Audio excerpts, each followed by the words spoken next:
Hi, this is Alex, healthhacksreview.com. So this is part of my scam series. It's a little bit of a buyer's guide, or just a few things you should always check off your list when you're reviewing a sauna company, sauna brand, whatever. And so again, this is really important stuff. By identifying what I'm going to talk about in this video about certifications and a few other topics as well, you're going to be able to kind of inversely or indirectly figure out the quality of the company, basically, and the quality of the sauna. And I'll explain in a second. Okay, so check this out. This is stuff that you can kind of research or ask a company for. That again, if you can't check off this box and you're not getting a clear answer, you can always ask me too if you don't get a clear answer. But just drop it. Basically, move on to another sauna brand. Okay, so what you'd ask them is, first you want to buy a sauna from a real company that. What do I mean by a real company? What I mean is, in the last 10 years, only 40% of the companies have stayed in business, meaning 60% of them have gone out of business just in the last 10 years. If we stretch it out to longer, obviously 20 years, infrared sauna industry, and the sauna industry has been around a long time, so many of them have gone bankrupt and gone out of business for multiple reasons. A lot of these companies, these sauna companies, that there's a million brands out there. There's so many brands because a lot of these companies just, you can do this as well. You get yourself an LLC, a company, you approach some Chinese manufacturer or whatever, and you import some saunas, you put your brand on it. There you go. You're in business. Okay, that's how a lot of companies are, and so they're ideally that's not a company you want to buy from. And one way you can tell is you want to make sure that that company has good product liability insurance. Okay, so this is insurance coverage that protects you when there's a malfunction with your sauna, and so it's a great way to very quickly eliminate a company. And you always want them to show you proof. They'll say, oh yes, of course we have this. That's what the salespeople will tell you. Say, oh really? Okay. Could you show me your policy? Just a little fax, little copy, little something like that. Very few of them are going to forge that, because I get in a lot of trouble for that. But just have them fax it to you, email it to you, whatever. Just you want to see what it's like if I ask what your health insurance or your business insurance, just show me a copy of it. So very few companies actually have that. It's kind of a telling sign. Not a good thing, by the way. And so always ask for portable, it's called product liability insurance, okay? Business insurance, it's a form of business insurance. So if something goes wrong with your sauna, you basically need that insurance, company needs to have it, to file a claim for losses. And I can cite multiple examples, and even some mainstream companies that went out of business a few times. I'm not even going to mention their name because they'll probably sue me, that ran into this problem. And a lot of people had voided warranties and just had no recourse. Okay, so they need that sort of insurance basically for you to be able to get your money back. So it is an important thing. And this also ties in with your warranty, right? What if they have a great warranty? First off, see how long they've been in business. So they should have been in business longer than what their warranty says. Another thing you can check off. Oh, you've been in business 3 years, but your warranty is a 5-year warranty. Okay. That is just not, let's wait till they've been in business 5 years. To see, because again, a lot of them go out of business. If they're offering a lifetime warranty on stuff, well, say your business has been around 3 years. That just doesn't, I'd like to believe you, and maybe you will on that if you stick around, if you stay in business. So those are other aspects of a warranty that you want to look at, and also if they have product liability insurance, which is an essential part of basically supporting some of the different things that are in that warranty. Okay, so the other thing is company reputation. You always want to check the FTC, the Better Business Bureau, just to see if anything's been filed against them. Especially if they're a newer company, right? Because we always want to check that too. Usually you're going to be able to get a lot of reports on older companies because they've been around a while time. And then you also want to check, usually the FTC is sufficient actually for issues with product failures, fires, just anything that goes wrong. Usually it's recorded somewhere. and you want to be wary about that. Just double check that information. I'm just kind of looking through my little list here. Okay, and so the other thing is that you want to look at. Bear with me here. I just lost my my placement here. Certifications. So this is a big piece here with saunas, and how you can very quickly, when you're evaluating multiple brands, throw out several brands, cross them off. Real companies have real money, but they also want to stay in business. And you're trying to get to the companies, basically, they're real companies and care about their customers, and also care to produce something different, not just another rebrand imported from China. It's the same old, same old. They're trying to do something different, trying to make something more therapeutic, trying to design something unique. You know, put some real money into the investment, so at least, right? And one way we can kind of quickly spot that with a company is certifications, and how many certifications they have, literally. So what are some of the important certifications that I think are like a must-have, that we can very quickly say, okay, this is a company worth considering. Just by looking at the certification, before you even look at anything else, you can usually tell a lot. So one is the CE mark, okay? And the CE mark certifies basically that the product has satisfied the health, safety, and environmental requirements for consumer safety in the European Union. Now, when I say that, I'm not implying that the company has to be from Europe, or you have to import the sauna from Europe or anything like that. A company that's like really serious about their standards generally will try to seek out higher standards and requirements outside the United States, because, and this is true for other industry applications and other product categories, by the way, because there's generally better organizations, governing organizations, and possible certifications and standards that are, again, at a higher quality outside the United States. The United States is, yeah, not as good with that type of thing. So the CE mark is something that's a little bit better to obtain than the types of standards and certifications you can get in the United States. So some companies want to meet these higher standards, and so will seek and look outside the country and look for higher standards that they can try to meet, try to get awards in a way, you know, try to obtain them to prove themselves. CE, you want to look for ideally. A really important one, especially in this industry, is vital, I think, to have, is an ETL. Okay, and the symbol, and I'll try to get the symbols on my website here so you can see, but basically it's like a fancy, weird-looking ETL, but basically that's what the initials are. Stands for Electric Testing or Electrical Testing Laboratories. And essentially, what's that all about? It's one of the oldest product safety testing laboratories in the world, okay, for all sorts of electronics and equipment.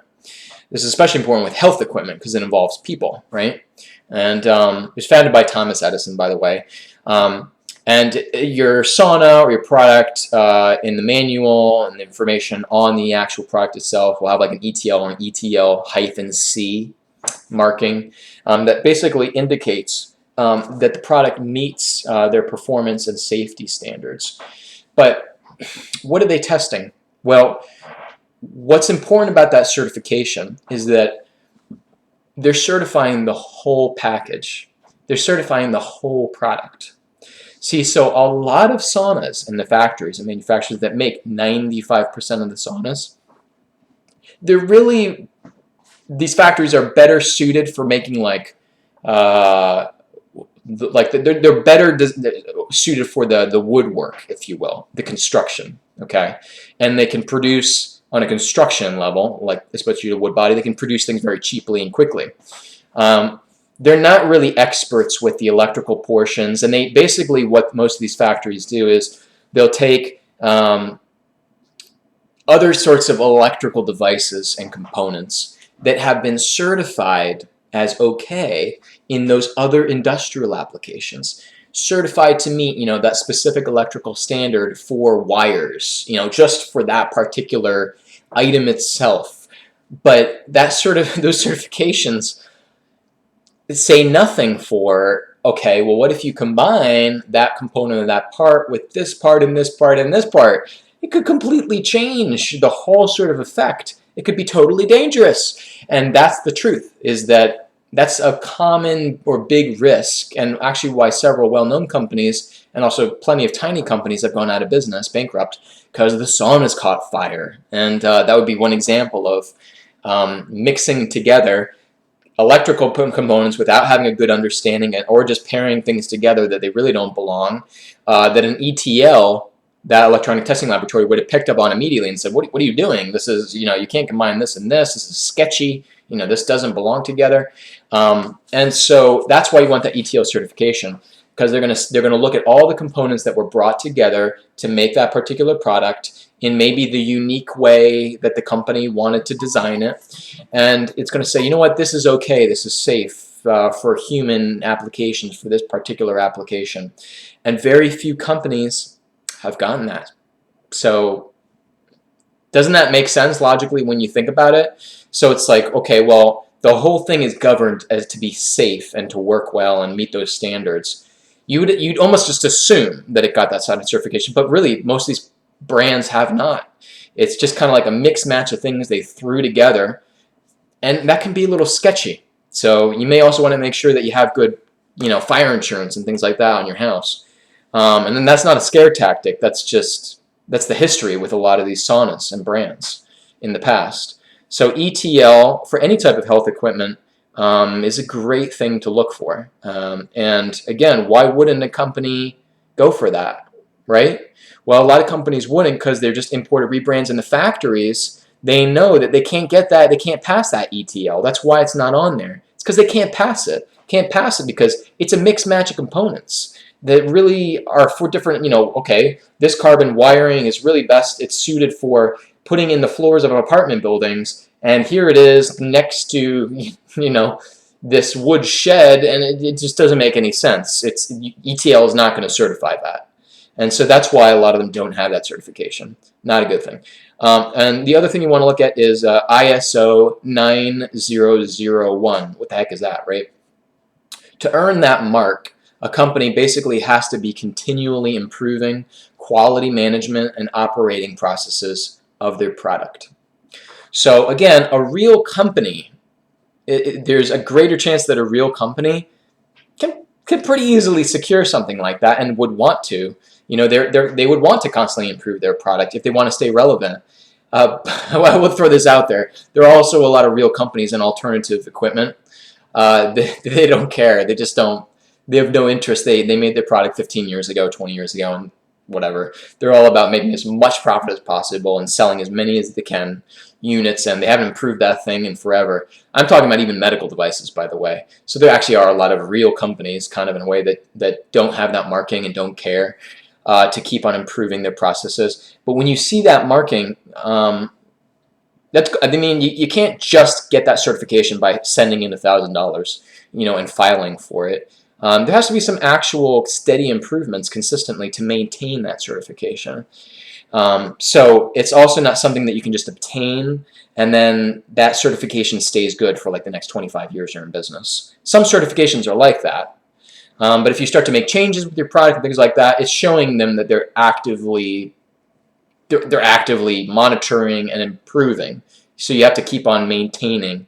It's just like an organic standard, maybe. You can't get an organic USD organic thing on your food on your farm, and then like the next year do whatever the hell you want and still be able to sell with that marking of USD organic. You have to maintain that organic standard. You can't just change the fertilizer out and change this and this and suddenly. Anyways, you get the point. So another thing that's really important is that when we talk about off-gassing, I talk a lot about electrical components.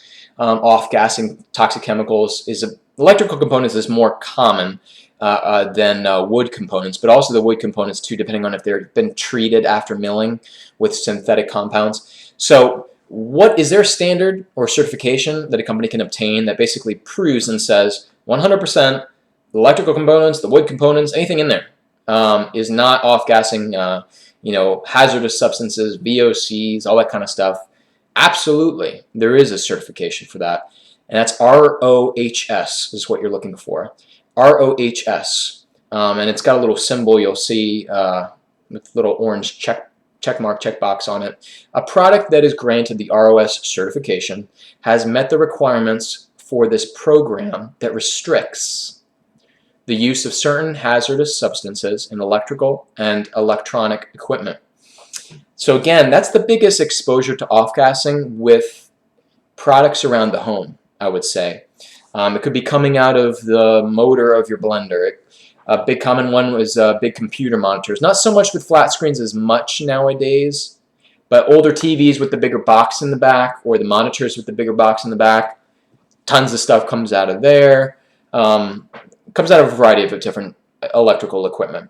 And that's because they're coating a lot of these electrical components with all sorts of fire retardants, flame retardants, heavy metals to reduce spark, and just all sorts of stuff.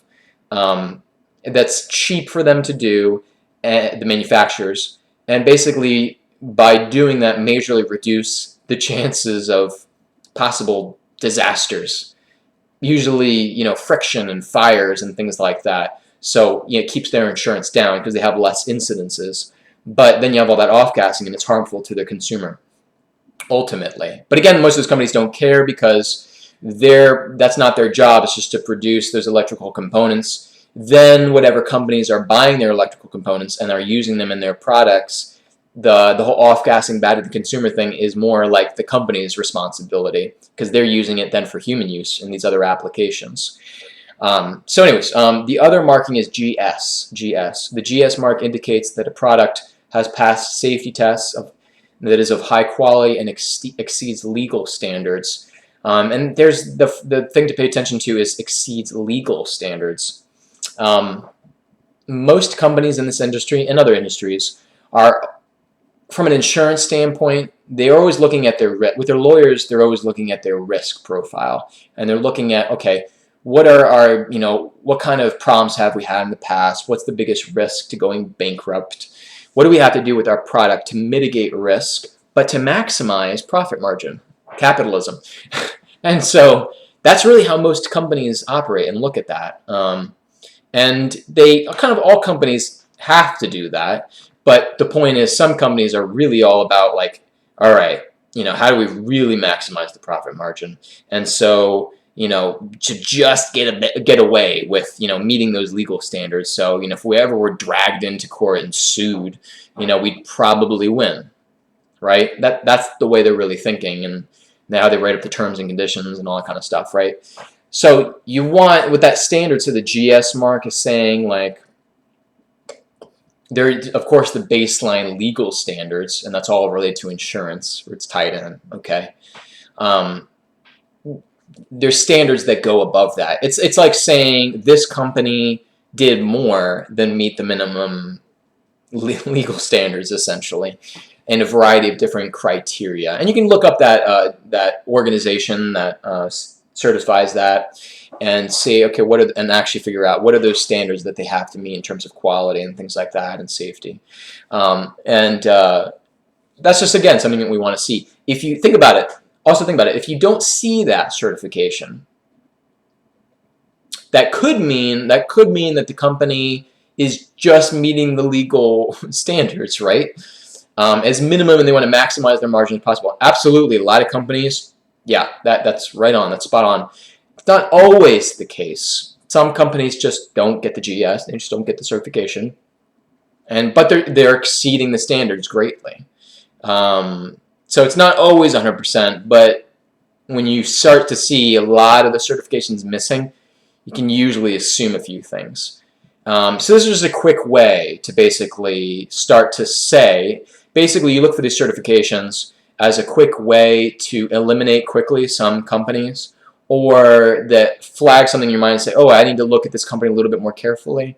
By all means, you don't just look at the standards and say, oh, okay, this company's perfectly fine, right?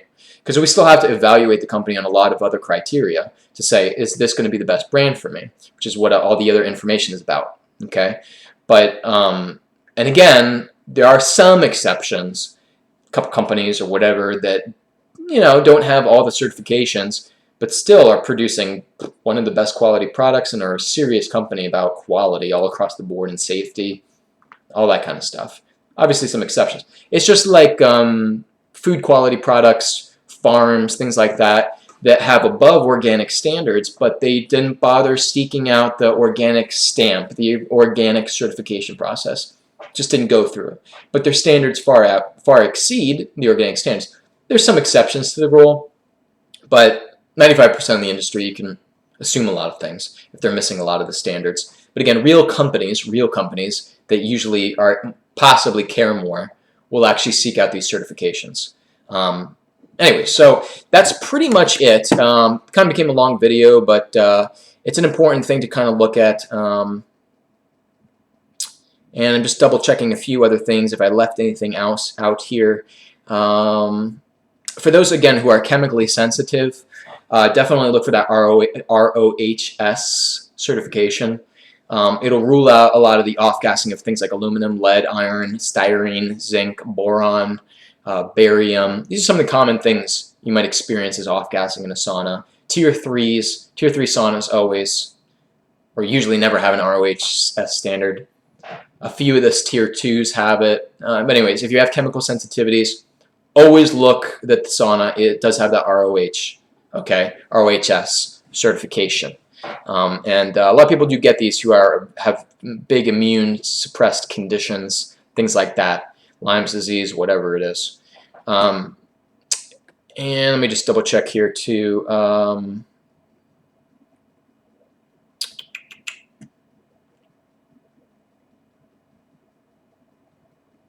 That's pretty much it. Those are the most important things to really pay attention to.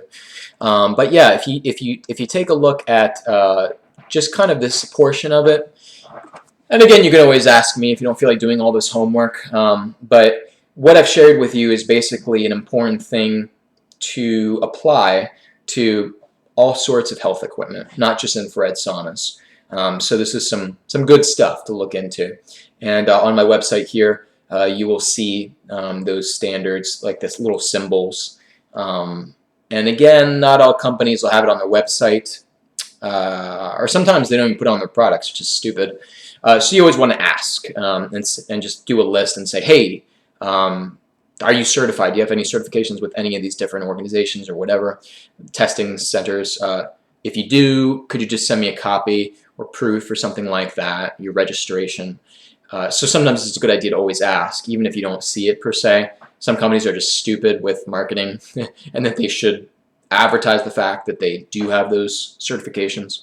So always ask. Anyways, thanks for watching.